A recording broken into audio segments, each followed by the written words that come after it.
Hi everyone. Telugu in 1 minute. തെലുങ്കിൽ അത് എന്ന് പറയാനുള്ള വാക്കാണ് അതി. ഇത് ഞാൻ മുമ്പ് പറഞ്ഞിട്ടുണ്ട്. പക്ഷേ ഞാൻ പറയാത്തൊരു കാര്യമുണ്ട്.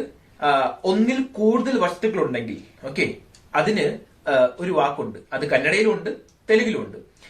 തെലുങ്കില് ആ വാക്കാണ് അവി.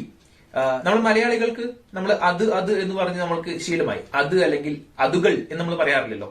ഇംഗ്ലീഷിൽ ദാറ്റ് എന്ന് പറയുന്നതാണ് അത്. ദോസ് എന്ന് പറയുന്നതാണ് ഞാൻ നേരത്തെ പറഞ്ഞ വാക്ക്, അതായത് ഒന്നിൽ കൂടുതൽ വസ്തുക്കളുള്ളത്.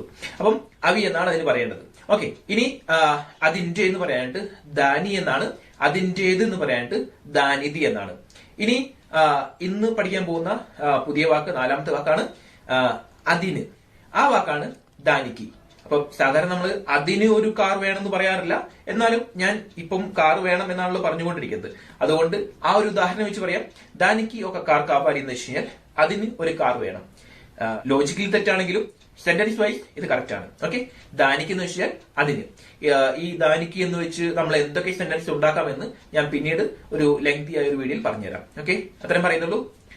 ബൈ.